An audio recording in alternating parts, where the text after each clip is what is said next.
ladies and gentlemen, boys and girls, shooters and editors, welcome to Blue Ass Water, the show where we pay homage to the greats while we roast our own creative mistakes. The Blue Ass Water Show deals with stereotypical travel content while diving deeper into the motivations and content strategies of the talented, passionate, and lively guests of the show.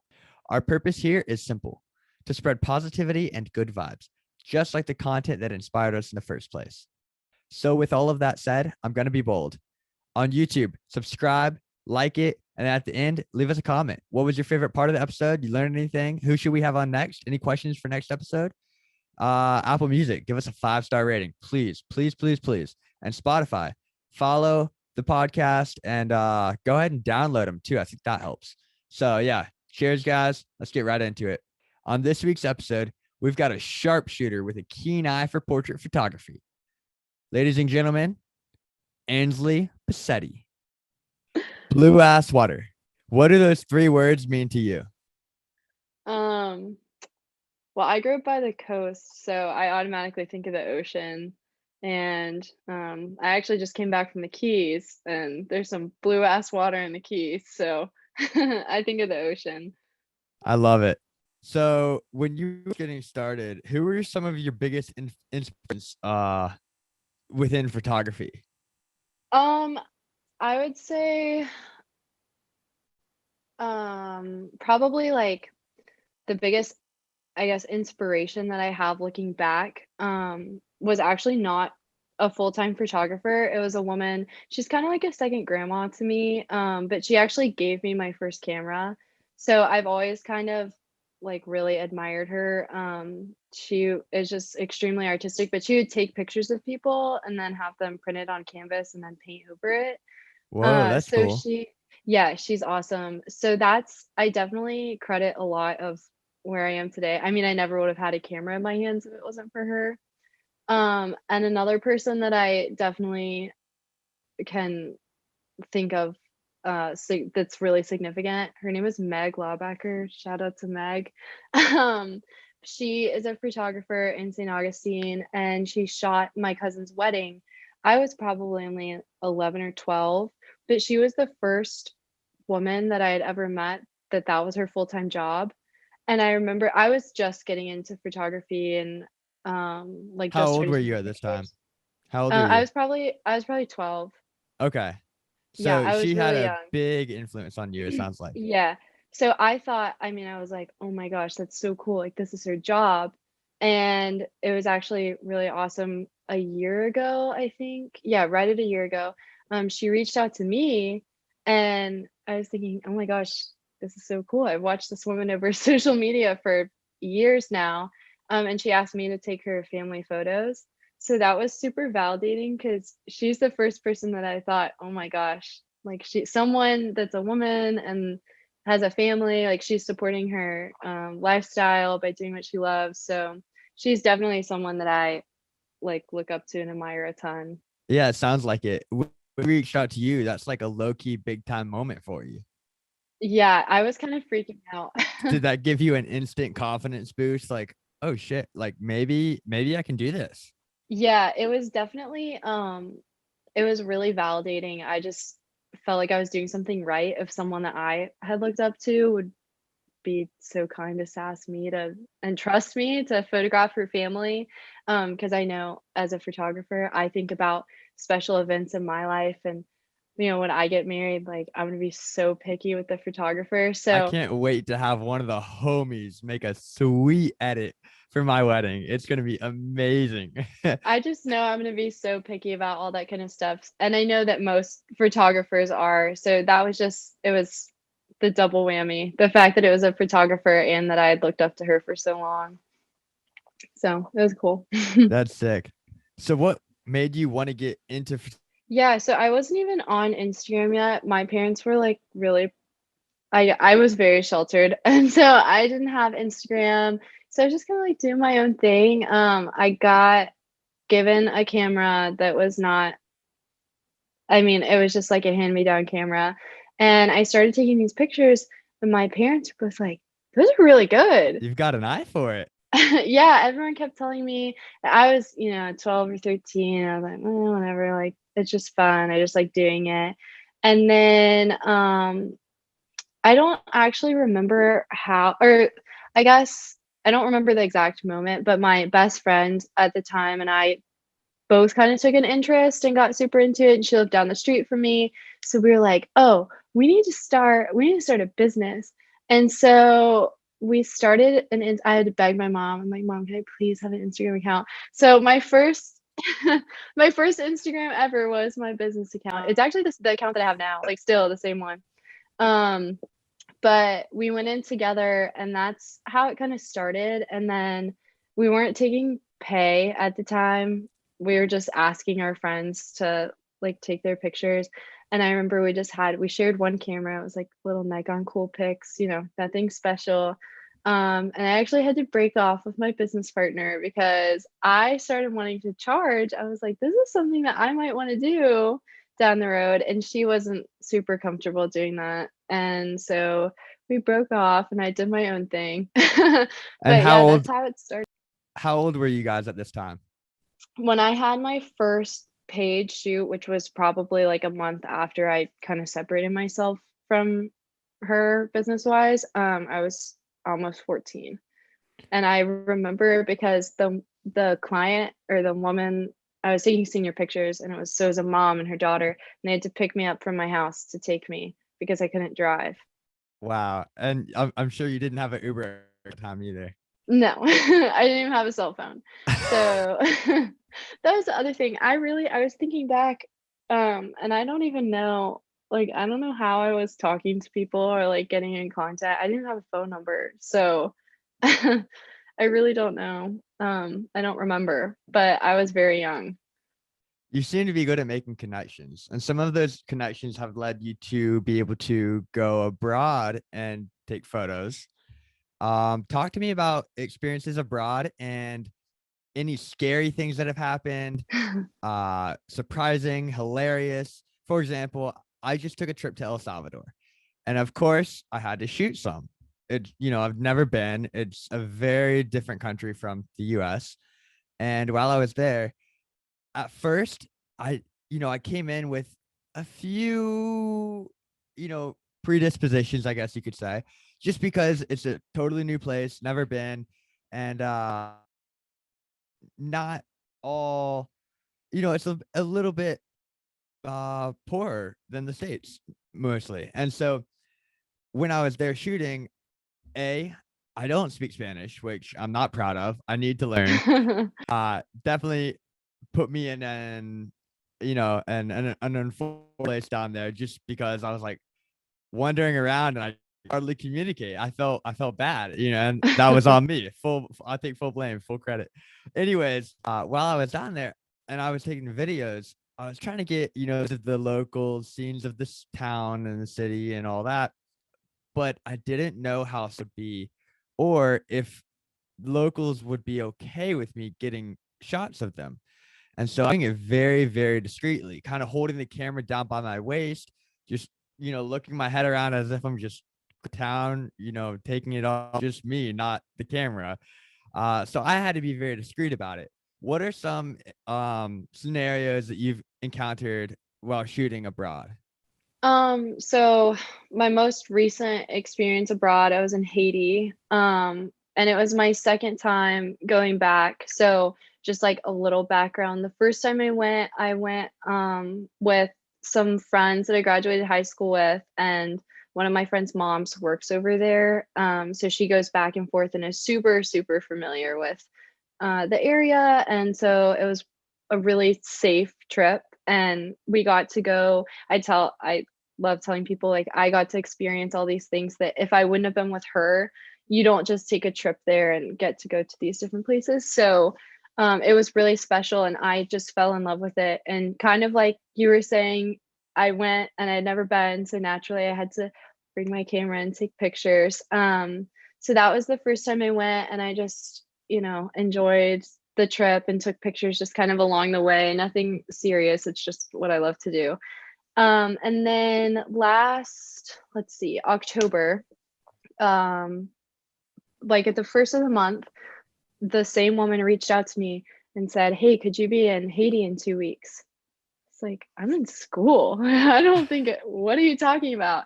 And so Young Life, which is an like a youth ministry organization that I've done some work with for 4 or 5 years now. Young Life International has a like a branch in Haiti, and so they had seen some of my pictures from my previous trip, and it asked me if I would be willing to come and photograph camp, and teach a course to the Haitian media team. So obviously I said yes and figured out stuff with school, and I went and it was amazing, and I took so many pictures. I didn't even know what to do with myself. But um definitely the craziest part and the hardest part was teaching that course because I do not speak Creole at all. I know maybe 5 words. As much as I want to pretend like I know more than I do, I get laughed at every time I try to talk. So That's me with Spanish. yeah, I realized too that when you're talking about photography or technology, there's not really a translation for all of the words. So when I'm trying to explain f-stop or shutter speed, and I have a translator, my translator's looking at me like, I don't know how to say that. There's not really a word. So it was a lot of pointing and I guess just like shoot and show kind of thing. It was hard, but it was also so cool. And it was so, people talk a lot about art having no boundaries and it's just kind of like a universal language. And that's all I could think of the whole time I was doing that. I was like, this is so cool. I don't know any of their language, but we're communicating through this art form and we're, showing each other different things and expressing that we think they're beautiful without even having to say anything. So it was really, really cool. It was very hard. Don't get me wrong. I really didn't know what to expect either. But it was very cool. And now you're more prepared for next time. I love that phrase, art has no boundaries. I hadn't heard that before. I'm so glad you brought that up. Yeah, it was that trip in all. I mean, I definitely thought that too the first time that I went, not as, I guess, explicitly, but walking around with the camera, everyone is kind of paying attention to you, especially when you're in a third world country. Like, Exactly. I'm Yeah. white and blonde, I already stick out a lot. Like, I get a lot of attention, and so now I'm walking around with the camera. And so it was always really cool though to be able to take pictures and then kind of show them to the locals or show that one thing about Haitians is that they love having their picture taken. That is like one of the words they know in English is photo. And so even if I was just walking down the street with it like attached to me, I would have people come up to me, photo, photo. And I was like, oh my gosh, okay, Wow. like That's I awesome. guess. Yeah, it was super cool. So I can't wait to go back. I'm like hoping that their political turmoil, dies down so that they can have some people out there again because it's one of my favorite places. That's sweet. Yeah. Having that feeling of a target being on your back just because you're white, you're blonde, and you have a nice camera in your hands. That's exactly how I felt in El Salvador because I saw very few other cameras on the street, you know, and there's also very few other white people on the street. And everyone was looking at me. I had a guy like come up to me and he ended up being not in the right headspace, but I was like kind of my heart started beating double time for a minute or two because I didn't know what he was saying to me. Right, He right. seemed kind of upset, and meanwhile I'm the only gringo in a mile radius with a camera in my hand. I'm like, oh no. Well, that was one thing too that I was really thankful, like, the group of people that I went with, were very cautious that I was being, like, the most respectful that I could be, and there were places that we went into that before I even got out of the car, they were like, "Don't even bother bringing your camera in here." Like, it's just disrespectful. So, I mean, I wasn't, thrown to the fire or anything, like, I definitely had step-by-step guides to make sure that I wasn't crossing boundaries or disrespecting them in any way. Because I also, like you're saying, the language barrier, I didn't really have the capability to go up to someone and ask them if they're okay taking having their picture taken. because then usually they would ask, what's it for? And at that point, I'm lost. I have no idea what to say after that.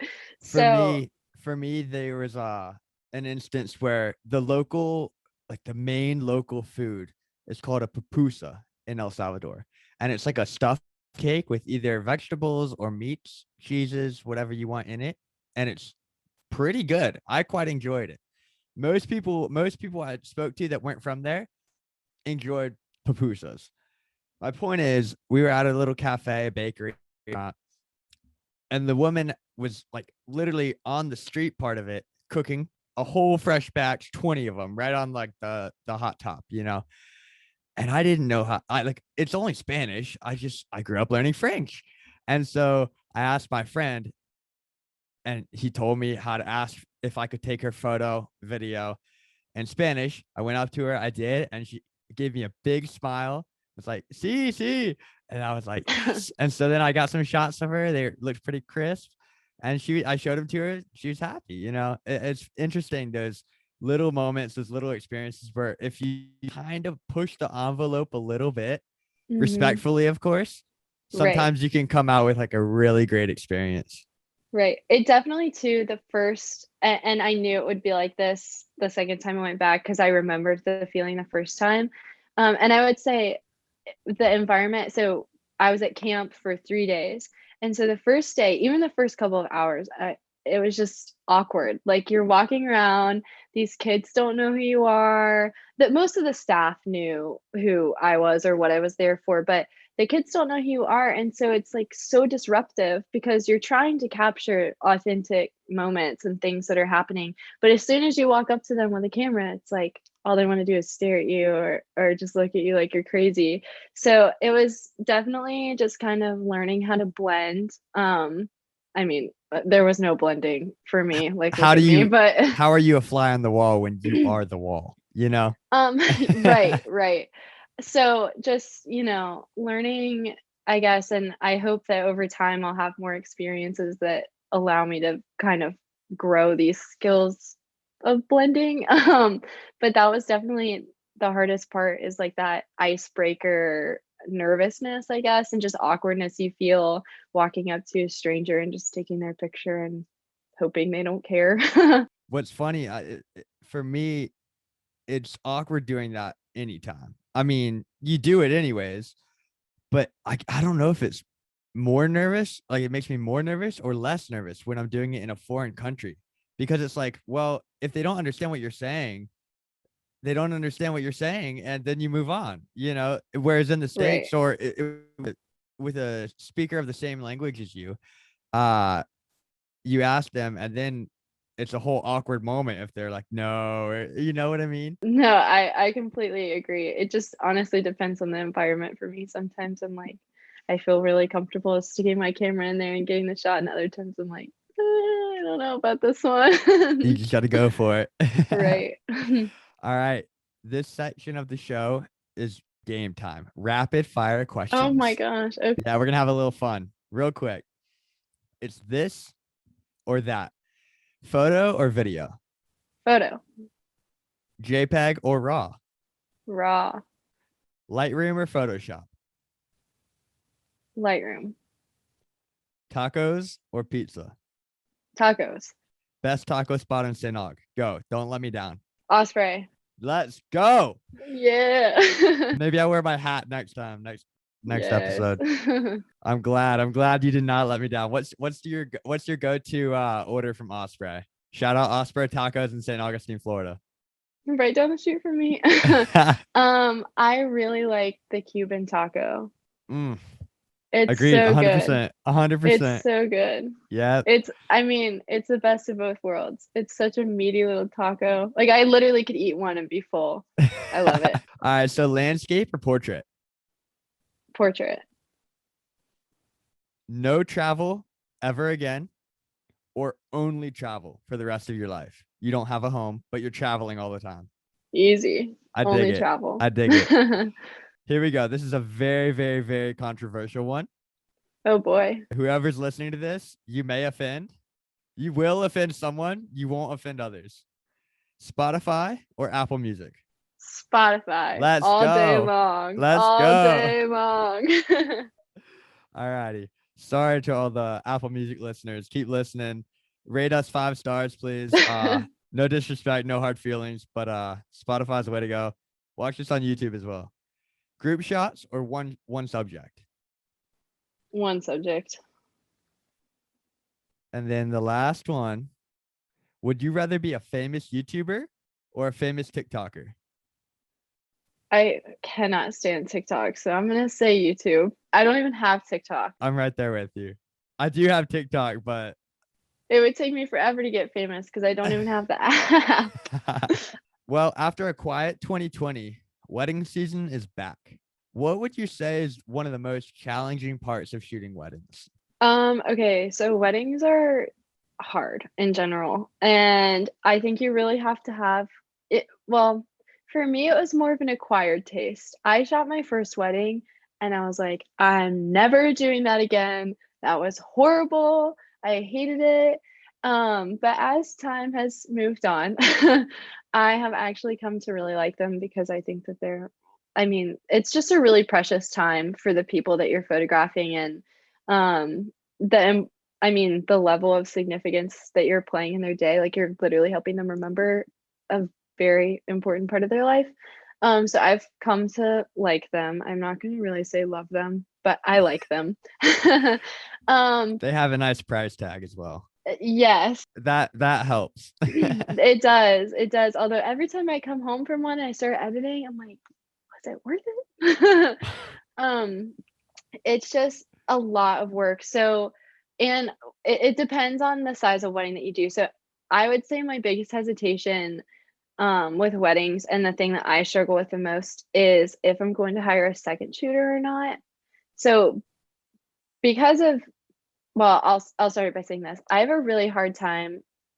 I have really high standards. So I have a really hard time finding someone that I'm comfortable letting their work have my name on it. That's not a bad thing. And I'm sure your employers, i.e. the bride and the groom, probably appreciate that. Right.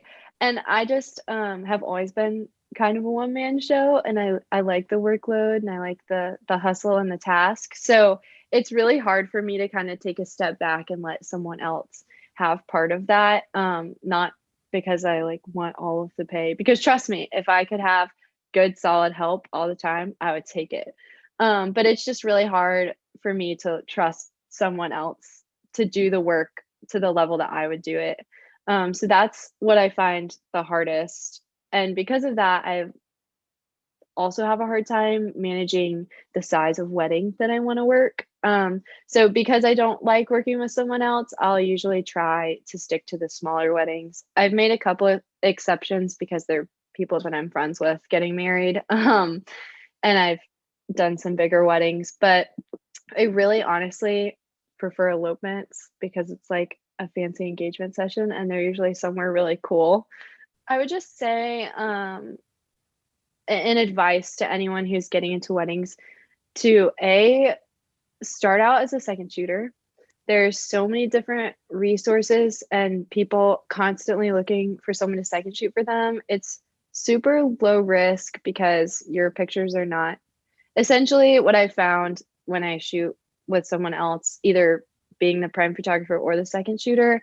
The second shooter's shots are just more so like extra. I've never really, and maybe that's just because it's the way I work and I like to do the big main stuff myself. But it's just a really low risk way to kind of learn the function of weddings and get in the rhythm, I guess. Because that's definitely my first wedding. I was so overwhelmed. I was like, I don't even know what comes next. Like, I don't know. Am I going to have time between this and that? So, definitely getting your experience in as a second shooter and you can build your portfolio. There's just so many great benefits. My second piece of advice was to become BFFs with the wedding planner because they will help you out if they're a good wedding planner, which they should be. They will help you out tremendously. And if you communicate to them from the get-go, and make sure that the bride, the wedding planner, and the photographer are just kind of all on the same page, your workflow and your day will go so much smoother. And because I was like, oh my gosh, is there going to be time between the ceremony and the reception to take pictures and all this stuff? And it's because I hadn't talked to the wedding planner at all, which I'm not a bad wedding photographer. My first experience was just really rocky. I found out I was shooting the wedding like the day before. It was just not. That's not on you then. That's not on you. Right. It was not, that's not how I wanted it to go. But yeah, become BFFs with the wedding planner because it's a free guide to your day and it's free help essentially. So other than that, I can't. And I guess, I mean, another thing that I would say if you're going to get into weddings, make sure you communicate with your bride or groom or whomever is getting married about familial relations, because I've had some awkward experiences with either mother of the bride, father of the bride, whoever, but divorced parents or deceased parents. And it's just really easy to assume that everyone has the standard mom, dad, grandma, grandpa cut family. And so it can become a really sensitive topic, and you can offend your client very easily by just, saying like, okay, mom and dad are in this picture. Well, mom and dad might not be together anymore, and mom might be remarried. So, we might need to evaluate that. So I have found that getting all of that stuff out on the table way before the wedding and having kind of a mental list in the back of your head of what the situation is can be super beneficial to keeping everyone friendly. Photographer's perspective, could you talk about like the process from ideation of a shoot to directing to the feed a client afterwards? Yeah, so this is something that I've really refined in the last year, and it's honestly very different from, well, you and I are friends, so it was it was kind of different from the get-go. But I have someone inquire me, and then I send them the rundown of whatever they're asking for. And then in that rundown, it actually comes with a questionnaire, and it asks all kinds of things about them. So if they're a senior, we'll just use a senior, for example. If they're a senior, it'll ask, what are their plans after school? And are they going to be attending college? Is there something significant to them? Maybe they're the high school mascot and they want to incorporate that in their shoot. There's all different kinds of things that you can learn about your client that can make their shoot that much more special. So I think getting to know your client and showing them that you're like really interested in who they are and not just that they're another person that's going to hand you a paycheck. I think that's super important. And it's like my favorite part about my job, honestly, is like getting to meet new people and met some really cool people that do some really cool things. So that's what I do first. And then after they fill that out and I kind of get to know them, and I'll ask them questions too, like how comfortable they are in front of a camera, if they're going to need more direction, or if they're super comfortable, like America's Next Top Model, no direction needed kind of thing. Then I write it out in my book and they have their own little page. So then the day of their shoot, I can kind of like go back over their stuff. But throughout, like from them asking me about the shoot to the actual day of the shoot, I'll touch base with them several times and just make sure we're on the same page. And if they have any questions, or sometimes I have clients that want to get their hair professionally done or makeup professionally done. So they're looking for recommendations, just really communication from the start is like the most important thing, and showing the person that like you're invested in their experience. And then the shoot happens, and that's the best part. Usually, I've tried to make the effort in doing this. I'm not the best, but I'll ask the person if they have like a music preference, because music often makes people relax. Some people don't like it because it draws attention, if I'm shooting downtown or something like that. But if we're on the beach and, it's just us and we want to like loosen up and have fun, I'll ask if they have music that they like, and I'll bring music. And I just think the most important part and what I hope to achieve when I'm shooting someone is that they can be comfortable and be themselves. So just making sure to, if they have little details or little things that they want in the pictures, that we actually make the time to do it. But yeah, so that's what happens, and the shoot goes well, hopefully.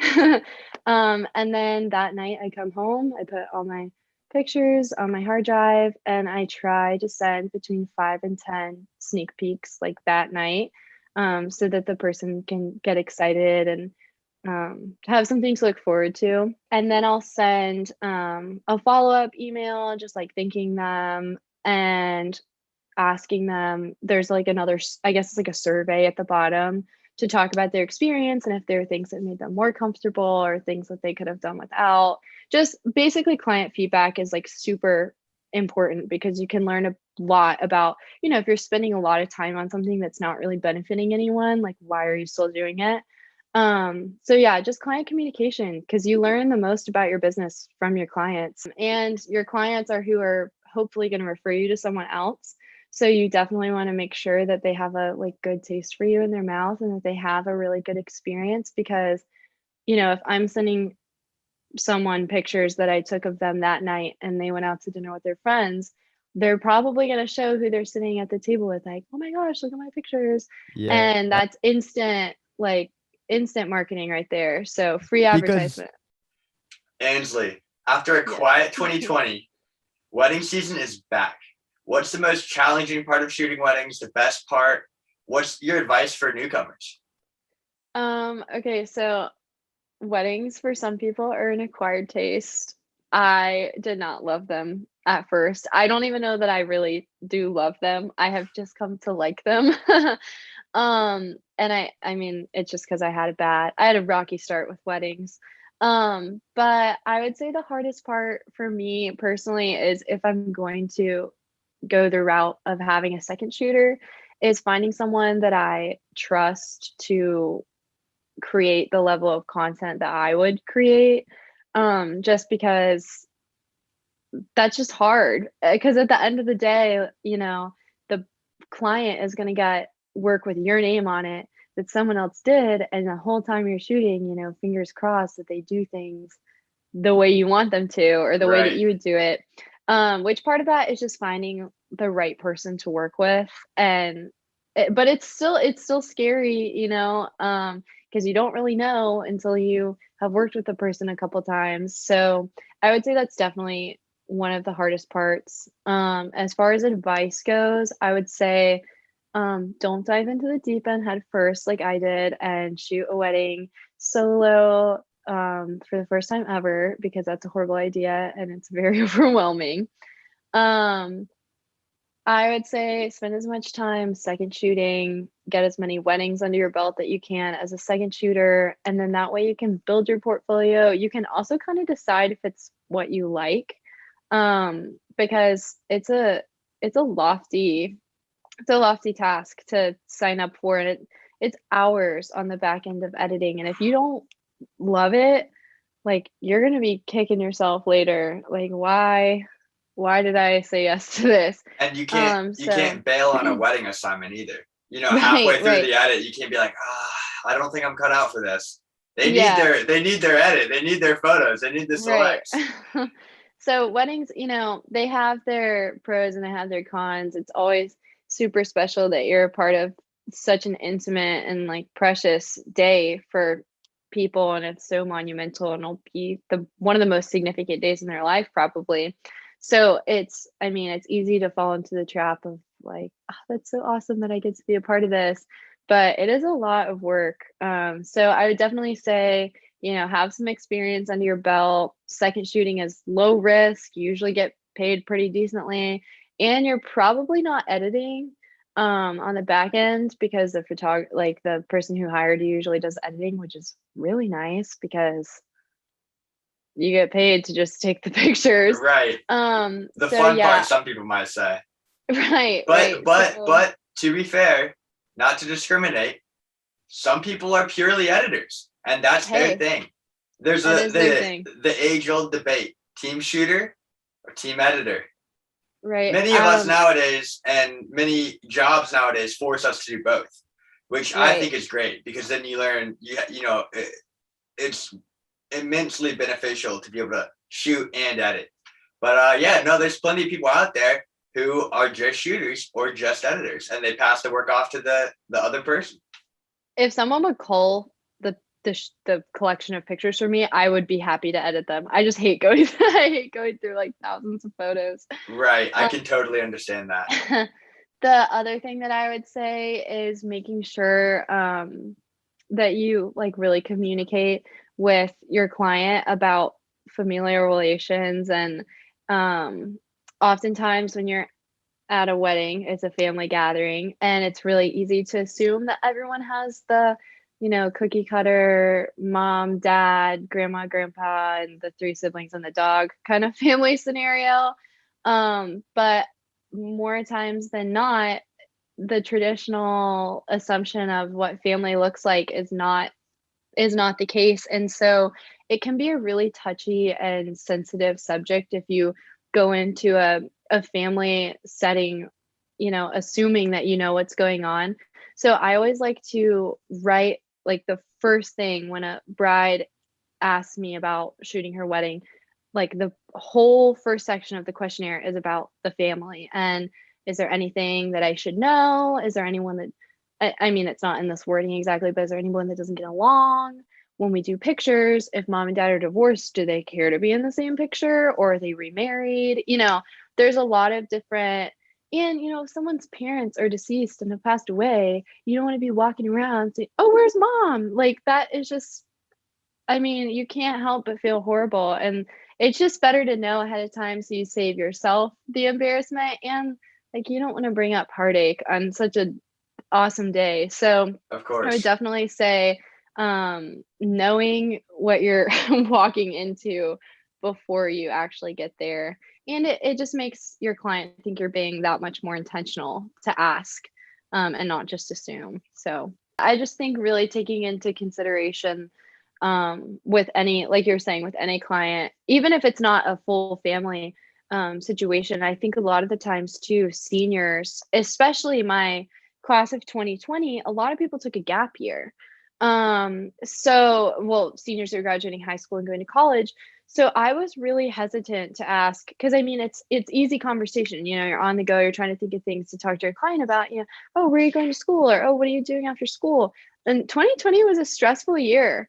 Like, I really feel for class of 2020 because there was a lot of unknowns, and, a lot of people didn't know where they were going to school, or if they were going to have school, or if they're going to be living at home. So it's just kind of taking into consideration, what's going on outside of this shoot, and making sure you don't like trigger anyone in any kind of way, because it's supposed to be enjoyable. And I mean, there will be times where there's just some things you can't help, and there's just some things that you will never know until you ask. But just, taking the time to be intentional and maybe a little wary of certain subjects and stuff like that. Right. Just talk to me about the process from ideating a shoot to directing a subject. What if they're really nervous, or what if they've had a bad day or a bad week? How do you turn that around? How do you make the shoot go smoothly? The process, just in a nutshell, someone will come to me and I'll send them an email that has all of the information, pricing, how I book, all that's, the nitty gritty. And then it'll come with a questionnaire. And honestly, I think these are kind of fun to answer. I don't know, I like answering the little questions about myself, but it's just kind of a rundown, what are your plans after you graduate? If you have any, what do you do for fun? Do you have anyone that you want to bring along to shoot with you? And some of them I like to make it fun and playful. So there's like a drop down menu on one that it asks how comfortable you are having your photo taken. And I think the bottom tier one is like, oh my gosh, help, I'm so awkward. And the top tier one says something like, I need no help, I'm America's Next Top Model. And so it makes me kind of laugh too when I get the questionnaire and someone's picked, I'm America's Next Top Model. And then I get excited because I'm like, oh boy, it's going to be a good one. A plus for that confidence from that person. That's sick. Right. Because I'm the opposite. So I'm always like, oh, I feel this person is who I want to be. Yeah, it's so funny how I feel like a lot of creatives behind the camera is where they're most comfortable. They're in the zone, in their element. You can't take them away from that. You put a creative in front of the camera, it's 50-50. And it's either like, forget it. It's either they're crushing it because they know how to pose, they know how to, run a shoot, Kind of or they're like deer in the headlights. What do I do? That's me. No.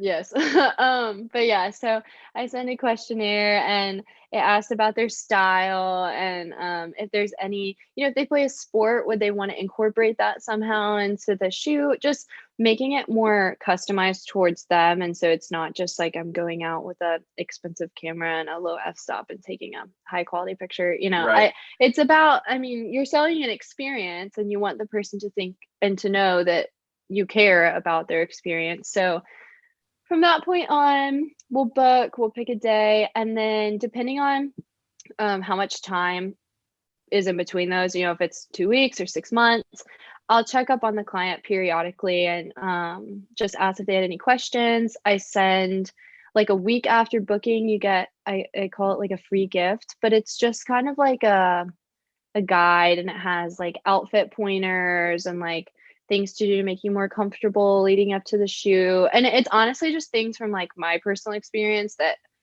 I don't know, if I were in that person's shoes, I would want someone to give me these pointers. That's so smart though, to hit them up a bit beforehand and give them a little rundown, a little lesson on how can we make this the best? How can you get the most for your money? Right.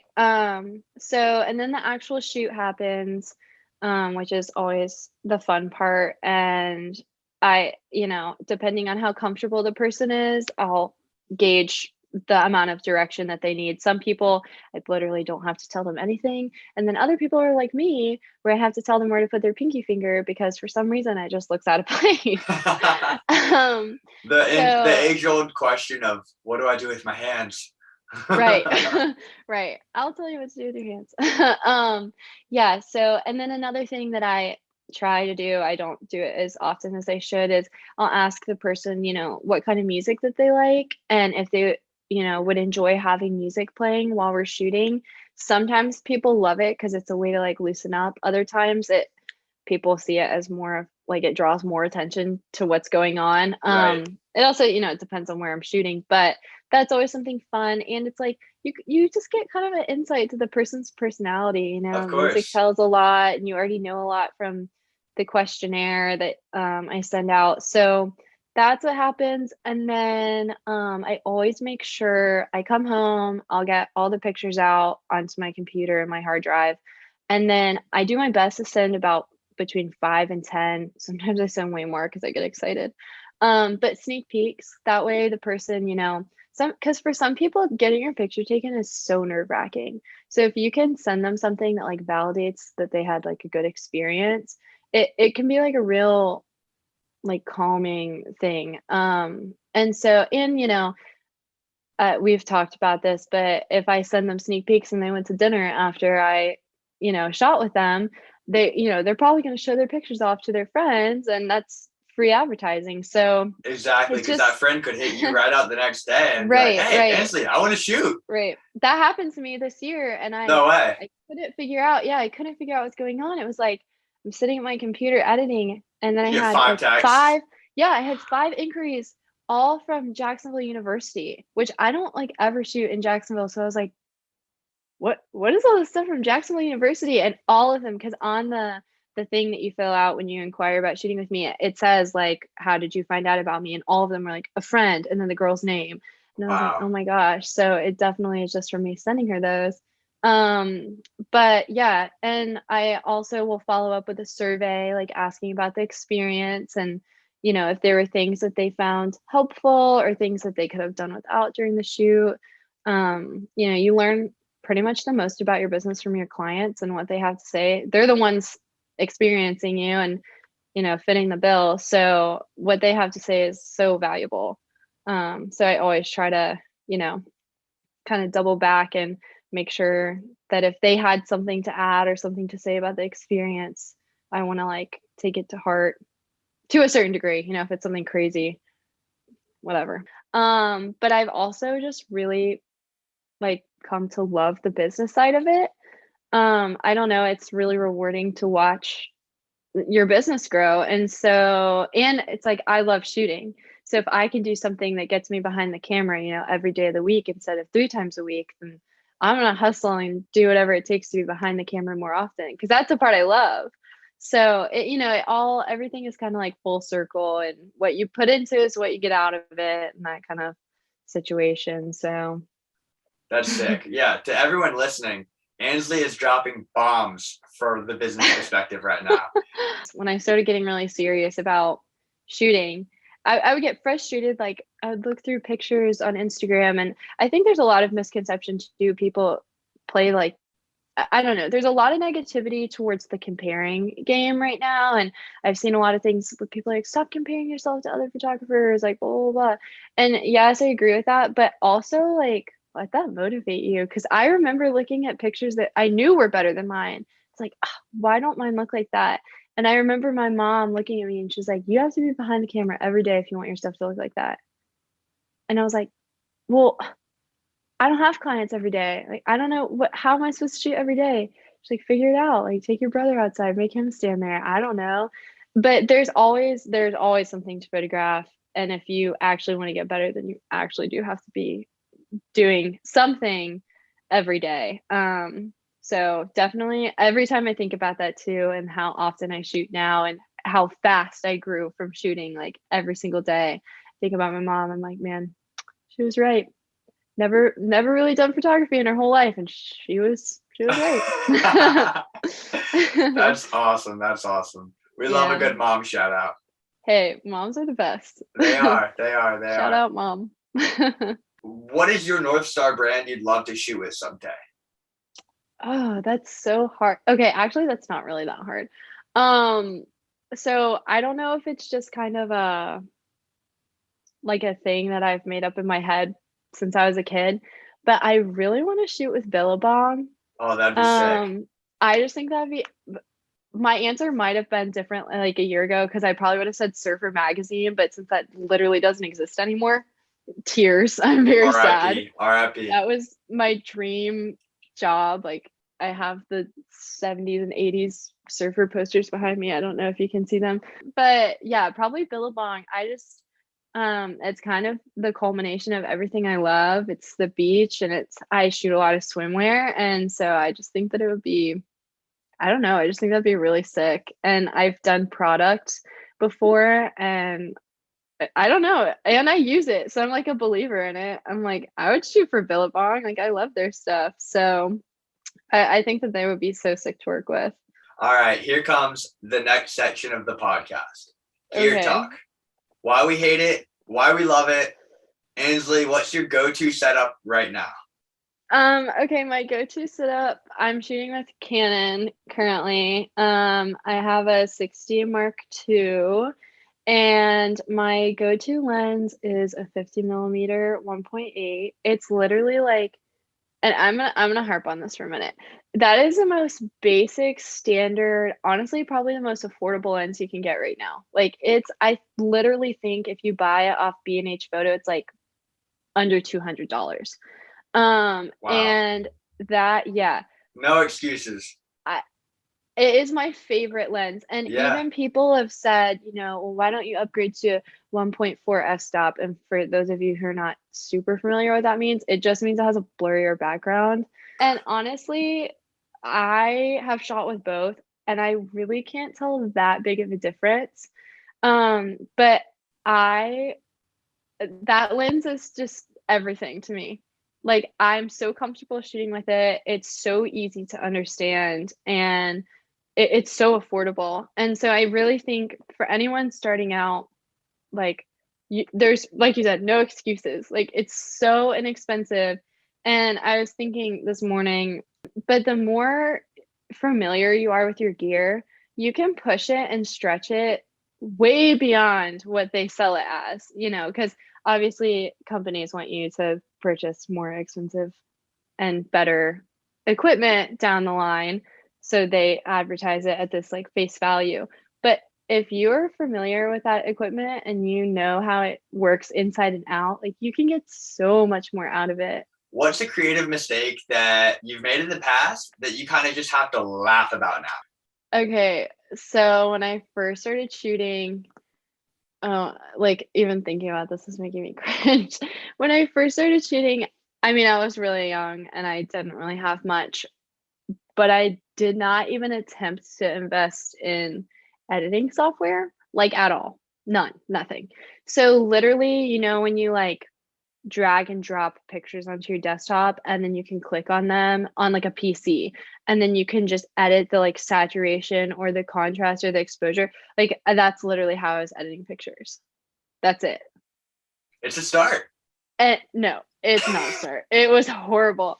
And I didn't even like presets way over my head. Didn't even probably know what that was. I was really young. And photography in the last 5 years has really amped up and everyone is using presets and everyone is using Lightroom, where I feel like before 5 years ago it was a select crowd that really invested in that kind of thing. But yeah, that honestly, the thought process of like I went through each individual picture and there's no way to copy and paste how you edit. So I was literally like writing on a notepad like saturation up 10, contrast up 5, and then I would click to the next picture and like do it on everything. What? That is crazy. I've been there, done that. And I was giving my clients their pictures on discs, like CDs. Like floppy disks? Yeah, that whole I can't even. That's hilarious. Oh my gosh, there's so many mistakes that I've made that are like running through my head. Like shooting in JPEG and not RAW probably up until like last year. We've all we've all done that. We've all done that. Expose myself. Yeah, you did. I didn't even, I'm gonna be honest, because I've never taken a photography course. I'm literally completely self-taught. I don't have the patience for YouTube, honestly. So but I was watching a YouTube video and they're like talking about how, you have so much more correction capability if you shoot in RAW. And I'm sitting there and I'm like, yeah, that has changed the game significantly. But yeah, there's a million things that have happened down the road that I look back now and I'm like, holy cow. I mean, you could totally butcher a shoot. Like you could come close to totally butchering a shoot. Right. I mean, you could really screw up some shots. And if you shot in RAW, you are going to have 100 times more the opportunity to correct that than if you shot in JPEG. It's just because as soon as you start, touching on those tones and those highlights and stuff in JPEG, there's not as many pixels. And so it starts to look really like distorted and it looks edited. So what are some goals you've set for the next year then? Financially, I wanted to double the income that I made last year. Awesome. We love to hear that. So I'm on track, which I'm really excited about because that was just, going and making photography my full-time job. At first, it definitely was like a forced hustle because, things would be really fast. And then my dead season is like December through February, and those are slow months, and you're coming off of Christmas and like you're getting ready for tax season. So I definitely just really had to hustle last year, which there's nothing wrong with that, but I definitely wanted to set myself up so that 2021 it was kind of like an easier ride. And yeah, numbers wise, I want to double what I made last year. So fingers crossed. Slow and steady, and then as far as, like photography goals, I would really like to do some more traveling. And that's part of it is just me like committing and saying, I'm actually going to travel somewhere and I'm actually going to shoot while I'm there. So that's definitely something on the docket that I am kind of sitting here, what am I waiting on? I just took a semester off of school and I barely left St. Augustine. So what the heck? But yeah, I am just honestly looking for like some new opportunities and potentially getting more. I know that I said that I don't love weddings, but maybe more on the elopement scale of things, because those are cool and they're in cool places and I like working with couples and love stories are fun.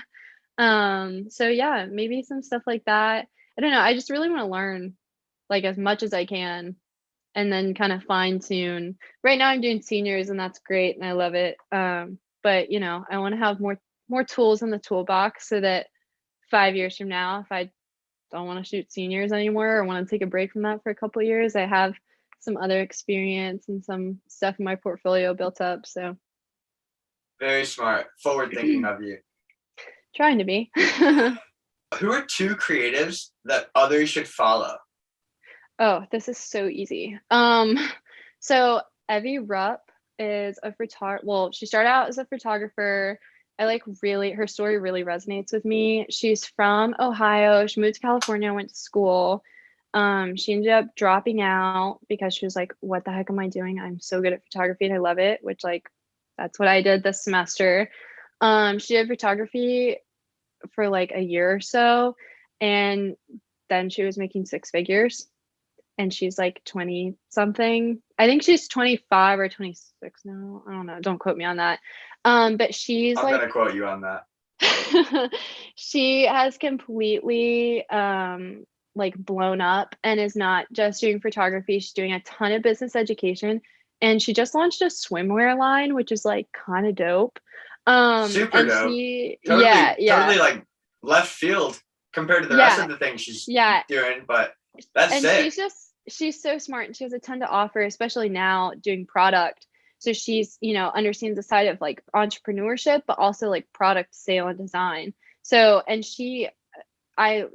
follow her. She offers so much. And she and Lindsay Roman would be, I guess, the other person that I would say to like check out. They went in together and they did the Heart University, which I also think is just at the Heart University.